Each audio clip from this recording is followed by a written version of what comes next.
Well, hello people. Well, it's Peter here, and yeah, we are down in the old man shed. I bet you that fooled you, didn't it? That intro, that first beginning. Well, basically, such a lovely day here.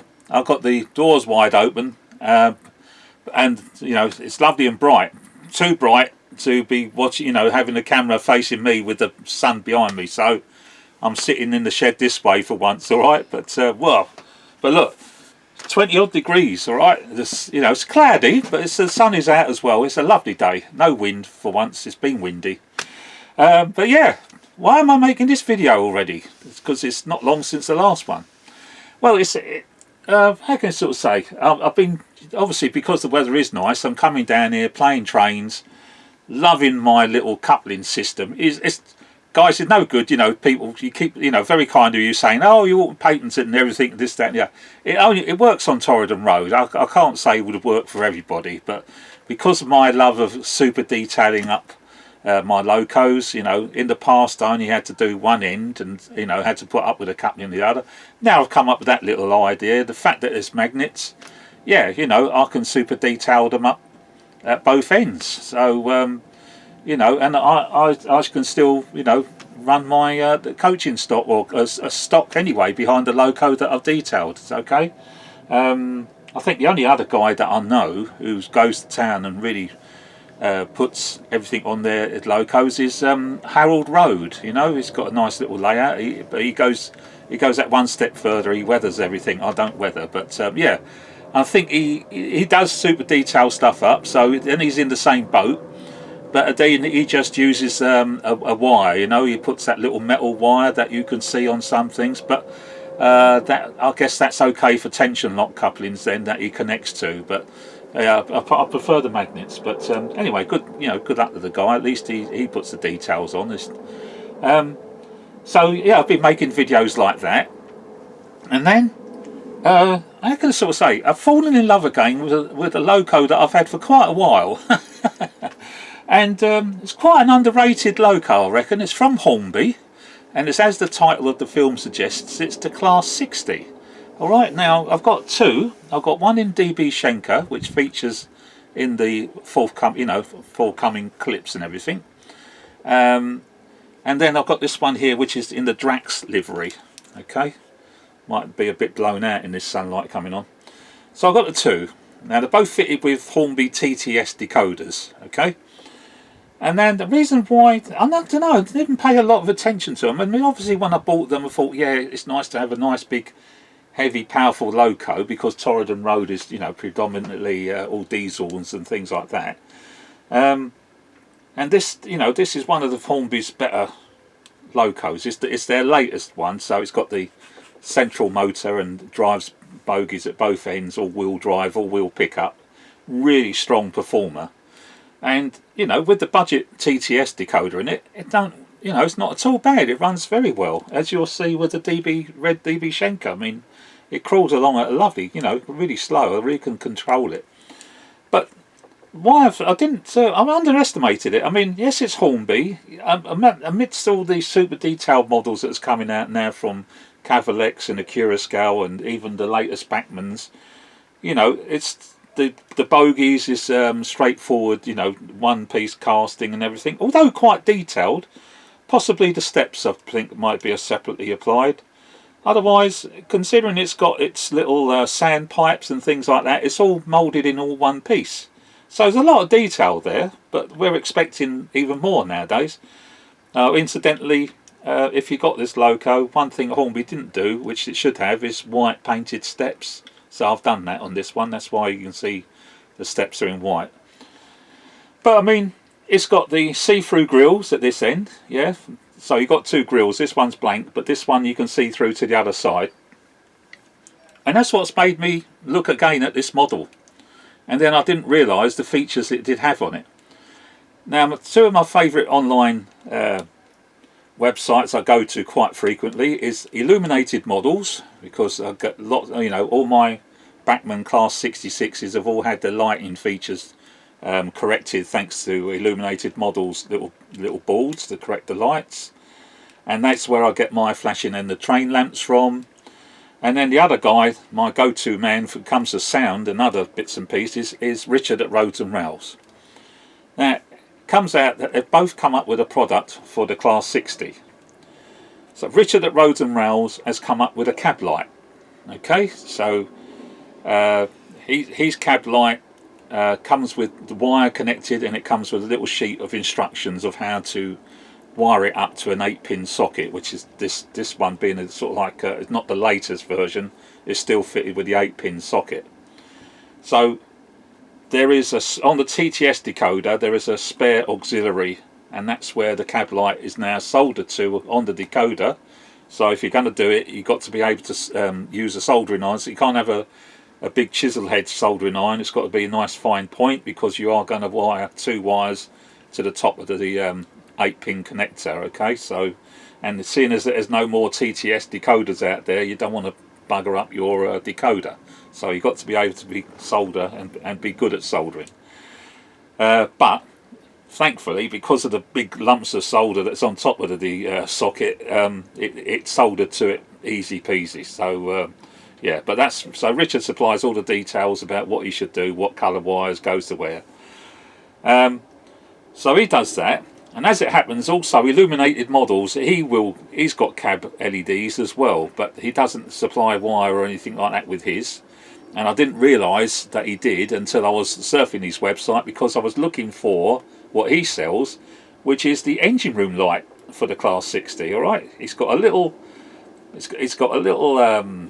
what do you call it, mounting point that goes on top of the engine details that's inside the loco, and it gives, when you wire it up, it gives the engine room lights. And you can either wire it up so that it just gets direct feed from the bogie, and that means that as soon as it's sitting on a track that's got power, the light will come on.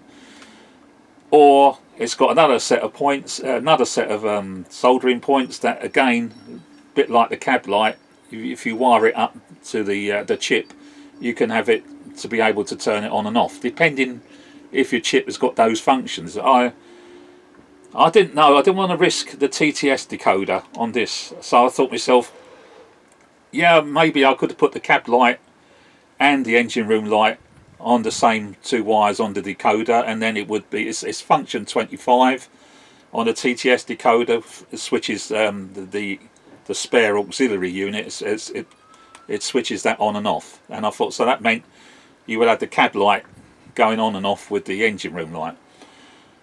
And I thought to myself, well, no, I don't want that. I want, when you see it, I like the engine room light on. Yeah, cab light has to come off, yeah, because you don't drive with the cab light on the main lines. So I thought to myself, yeah, that's good. And it's only when I did that I started looking at this 60 again. I mean, bearing in mind it's been out for quite a while. When the cab light's on, and I'll show you, I didn't realise, although I took it apart straight away as soon as I got them back in the day to stick a driver in the cab, it's still quite dark, even though it's quite large glazing and everything. The cab itself, it's pretty dark until you put a cab light on. And then that's when it all hit me. I didn't realise how detailed Hornby have made the cab of the Class 60. And what I'll do, I'll try and get in there with the camera, because I was quite surprised. I mean, we're used to it now with all the super duper locos coming out. There's lots of cab detail now. But Hornby, back in the day, bearing in mind this is quite an old model now, yeah, they did it then, and I've since put another driver in, the one that you're going to see, the DB Schenker, because the first one I had was a Hornby driver and it was a bit sitting too high. I've now put a repainted Bachmann one in there now, and it sits a lot better. I'll be showing that in a second now anyway. So, but yeah, I've only been able to put the cab light in the red DB Schenker one, although this is a DB Schenkered livery, even though it's under the Drax, wording and everything. It's actually a DB Schenker loco. But on the red one, I have got the working cab light and the engine room light. This one is just the engine room light.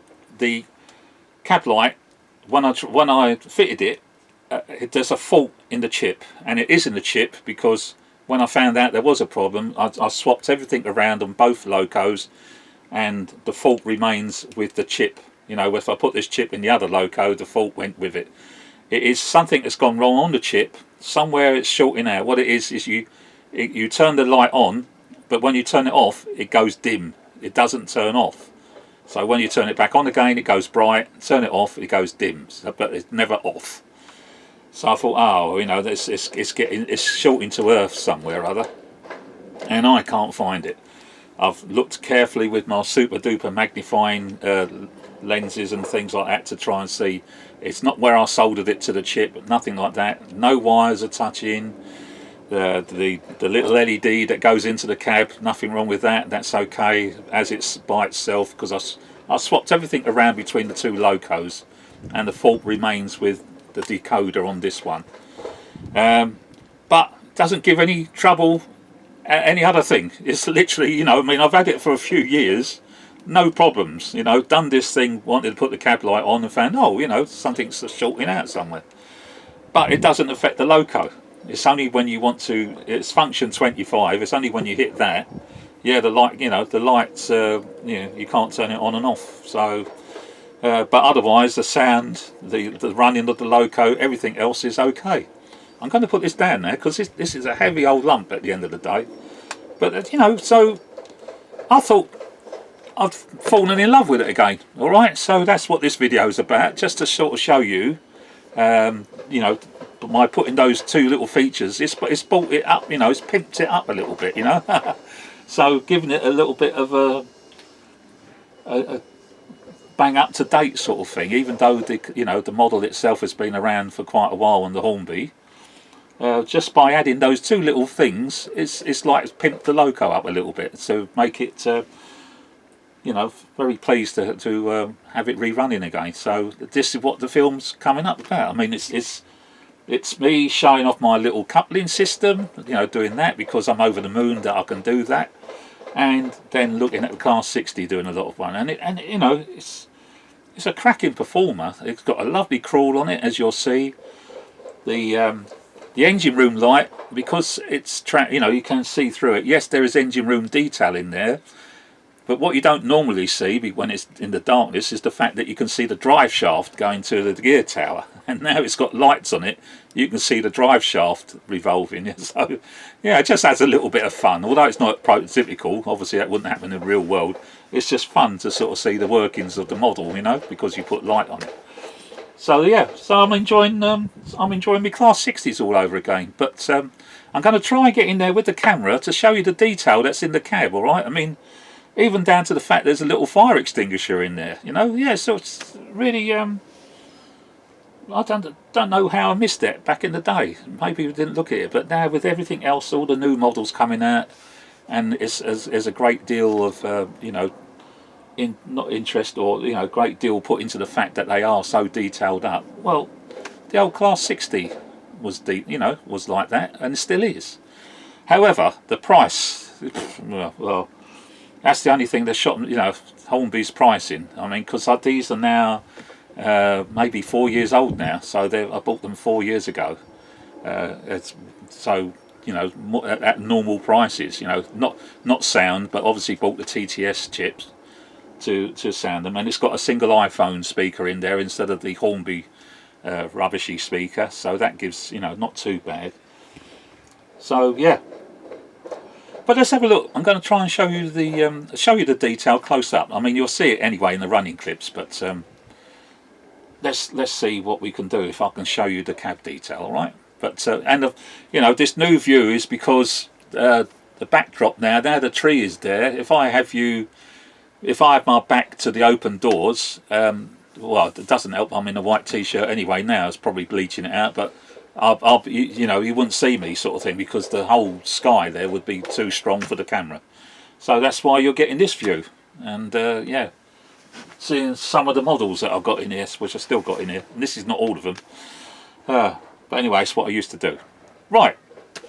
Let's see if I can show you the cab, and then we'll put the running clips on again. All right. So yeah. So here, you know, I'm making videos fast and furiously now because I'm down in the shed so often now because it's nice. Oh, to sign off, have a look at Alan Dragon Junction Mark II, where he describes the functions of the alpha meter and tells you what it's all about and how it's a very useful tool to anybody, to see how your locos are, and it really gives a good explanation as regards how the DC alpha meter works. Okay, sorry, I'm just looking. I'm seeing part because I'm looking at the open door. I can see things flying across the woods. Anyway, all right, guys. So that's it. All right. So I'll catch you later. All right. But to now, enjoy, and obviously the running clips are coming on now. But yeah, it's just showing off my little couplings and everything. But I'm over the moon with it. All right. All the best, people. Bye bye. Right, so there's the other Class 60. So let's go in. So there's the engine room lights on, as you'll see in the rest of the up and coming video clips. So that's the engine room light, and as I say, the fun feature with that is that you can actually see the drive shaft revolving as it moves along, which I know is not prototypical, but it's just an extra bit of fun. Now I've got the cab light on. I've got the new driver in there, and he's sitting a lot lower than the earlier version before. And if I go to the front, hold up, let me push the loco back so I can get the camera into it. Let's have a look. It's not easy to do. So there we are, and if I zoom in, there to the left of the passenger seat is a little red fire extinguisher. There's obviously colour, inside the cab. The fact that there's a door there with the the lock handle on the door, and then there's the fire extinguisher. Okay. Now if I come round, say the driver fits in there nicely, to get round to the front, and now I'm going to pull it forwards again so I get a better angle at it. Let's have a look. Look at the dials on the, see the dials? How's that? That's not, see what I mean? I mean all that, I was surprised. Now that only comes up when you put a lamp in it, because let me get the controller. Sorry, I've got shaky hands while I get my controller. Right, if I now shift F25, look, yeah, you can still see it just about, but I mean, it's you wouldn't realise that all that detail was in there, would you? Because it's a big glass house of a cab, isn't it? Huge windows, but I mean. Now, a lot, yes, you can still see because I've got the light coming in from the side of the shed, but you wouldn't have given that a second thought before. Only other than you think to yourself, oh, I've got to put a driver in it. But yeah, and now if I put F25 back, there we are. And as I say, look, I mean, on speed step 1, look at that, pull it away, steady as a bloody rock. So I'm enjoying my Class 60s all over again. Let's have a look. Can we see the probably going around so slowly? There she is at the very top. And that's the top of the so that's the drive shaft going on to the drive. Well, there we are. Okay, I suppose the only thing, looking at that, because I've got hunt couplings on there, that could have been the only thing that gave me a bit of jip. I mean, with this stone train that it's pulling, and it's pulling 12, no problem whatsoever.